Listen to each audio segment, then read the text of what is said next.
क्या इंडिया में सच में लॉकडाउन लगने वाला है? वेल, मिनिस्टर्स तो ऐसा बोल रहे हैं, लेकिन हम जरा शेयर मार्केट पे नज़र डालते हैं। देखिए, जो आज यानी कि 27 मार्च 2026 को जो मार्केट है, जो निफ्टी है, वो 1.77% डाउन है, आप देख पा रहे होंगे। और जो बैंक निफ्टी है, वो 2.20% समथिंग डाउन है। तो ये क्या इंडिकेट कर रहा है आखिर? ये जो बैंक निफ्टी और निफ्टी इस तरह से गिर रहे हैं, और जो इंडिया विक्स है, जो अचानक से इतना बढ़ गया कि 8% के आसपास पहुंच गया है, बढ़ करके। तो ये कुछ ना कुछ तो इंडिकेट कर रहा है कि कुछ तो ऐसा होने वाला है जो हम लोगों को नहीं पता, बट मार्केट उसको प्रिडिक्ट कर पा रहा है, या फिर उसको समझ पा रहा है, सेंस कर पा रहा है।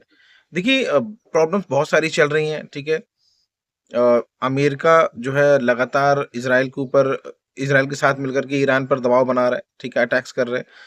और ईरान का जो नए जो है सुप्रीम लीडर हैं, उन्होंने भी कमर कस ली और वो भी नहीं मान रहे हार, ठीक है। वो भी अपना जो है बहुत तगड़े और बहुत बेहतरीन तरीके से अटैक कर रहे हैं अमेरिका के ऊपर या फिर इजराइल के ऊपर, ठीक है। अभी बात ये आ रही है कि जो हॉर्मोज है, ठीक है, वो जो बंद हो रखा है, उसकी वजह से ये प्रॉब्लम आ रही है कि जो तेल है वो हमारे पास नहीं पहुंच पा रहा है, ठीक है। एलपीजी की हमारे पास जो शॉर्टेज आ रही है, ठीक है, वो प्रॉब्लम है सबसे बड़ी।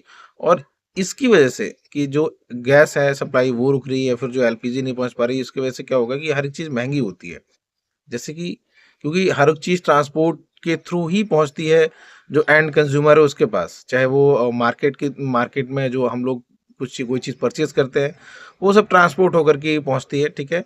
तो अगर डीजल पेट्रोल महंगा होगा, फिर एलपीजी सीएनजी पीएनजी ये सब महंगा होगा, तो जाहिर सी बात है कि जो हमारा जो चीज़ें हैं वो महंगी होगी। और अगर चीज़ें महंगी होंगी तो उसका मतलब क्या है कि देश में फिर जो वर्ल्ड में इकोनॉमी में रिसेशन आ सकता है, एक मंदी आ सकती है। और यही ट्रम्प बाबू चाहते हैं कि मंदी आए और डॉलर मजबूत हो। देखिए, अभी reserve bank bank of India ने क्या किया है कि उन्होंने बैंकों को ये निर्देश दिया है कि भाई आप लोग जो है एक लिमिटेड सेट ऑफ डॉलर्स की क्वांटिटी ही रख सकते हैं अपने बैंक्स में, बाकी आपको बेचना पड़ेगा। तो जब डॉलर सस्ता होता है या फिर जब डॉलर एक साथ बेचा जाएगा, तो पैसा जो है वो मजबूत होगा, डॉलर सस्ता होगा, ठीक है। ये सारी स्ट्रैटेजी हमारी जो इंडियन गवर्नमेंट है वो अप्लाई कर रही है इन चीज़ों को लेकर के, लेकिन ऐसा लगता नहीं है कि इससे बहुत कुछ खास प्रभाव पड़ने वाला है।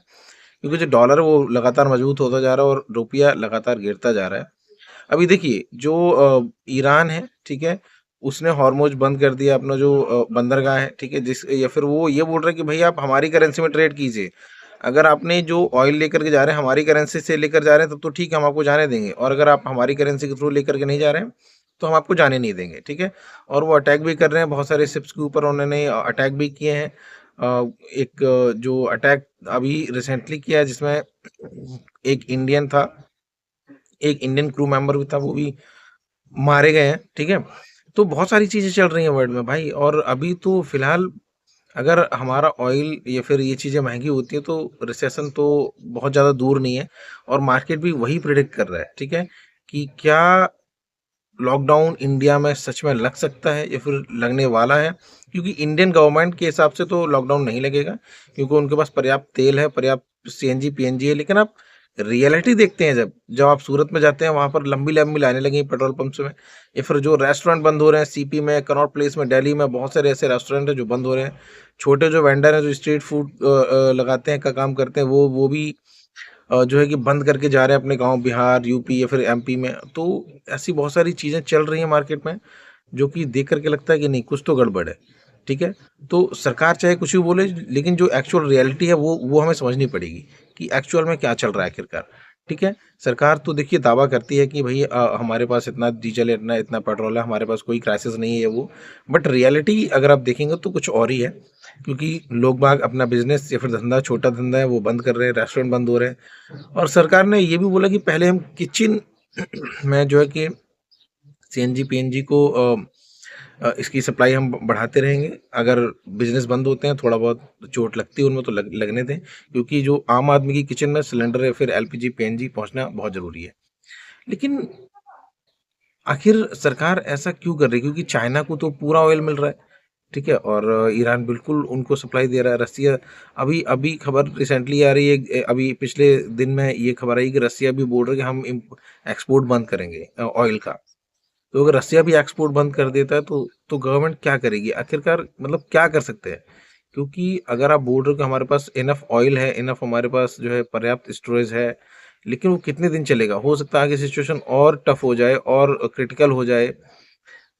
ये जो देखिए ट्रम्प जो है फिर अमेरिका जो है सैटरडे को ही कुछ ना कुछ करना पसंद करते हैं, क्योंकि उस दिन मार्केट बंद रहता है सैटरडे संडे, तो इम्पैक्ट उतना नहीं दिखता जितना दिखना चाहिए। बट जैसे कि आज 28 मार्च है और आज सैटरडे है, तो आज तो कुछ ऐसा हो सकता है क्या अमेरिका की तरफ से ईरान के ऊपर, क्योंकि अमेरिका ने बोला है कि हम आपको 10 दिन के टाइम देते हैं, ईरान को बोला है कि हम आपको 10 दिन के टाइम देते हैं, और आप सोच लो, विचार कर लो, और ये सब चीज़ें, लड़ाई हमें बंद करनी है, ऐसा उन्होंने बोला है। बट ये अमेरिका की एक चाल भी हो सकता है उन्होंने इसलिए बोला क्योंकि वो अपनी तैयारी और मजबूत या फिर पुख्ता करना चाहता है।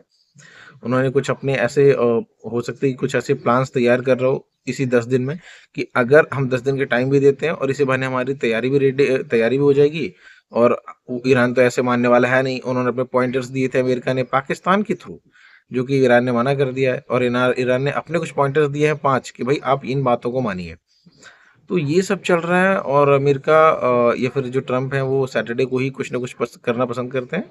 तो जो 4 अप्रैल है उस दिन सैटरडे है, क्या कुछ बड़ा हो सकता है, क्या कुछ बहुत खतरनाक हो सकता है।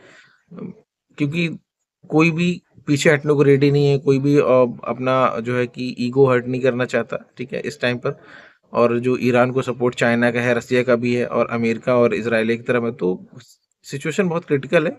कोई भी एक दूसरे से कम इधर दिख नहीं रहा। बट देखते हैं कि आगे क्या होता है। बट भाई शेयर मार्केट से जितना दूर रहा जाए, या फिर जितनी कम पोजीशन रही उतना अच्छा है। और लॉकडाउन की बात करें तो भाई कुछ भी हो सकता है, क्योंकि ये गवर्नमेंट के भी कंट्रोल में है नहीं। मैं एग्जैक्टली मैं सच बात बताता हूँ, ये गवर्नमेंट के कंट्रोल में नहीं है कि लॉकडाउन लगना चाहिए फिर नहीं लगना चाहिए। क्योंकि अगर क्राइसिस ज़्यादा होता है तेल का, ऑयल का, पीएनजी सीएनजी का, तो लॉकडाउन लगना तो तय है। और अगर लॉकडाउन लगता है तो सिचुएशन बहुत खतरनाक हो जाएगी इस बारी। क्योंकि पिछली बार तो लोग बाग समझ गए कि चलो कोविड है, ये है, वो है। लेकिन इस बार लोग बाग ये नहीं समझेंगे कि इतना बड़ा क्राइसिस ऐसे कैसे आ सकता है कि हमको लॉकडाउन में जीना पड़ रहा है वापस से। तो देखते हैं क्या होता है। बट इंडिया में लॉकडाउन लगेगा या नहीं, ये सिचुएशन पे ही डिपेंड करेगा, अभी कोई प्रिडिक्ट नहीं कर सकता। Thank you.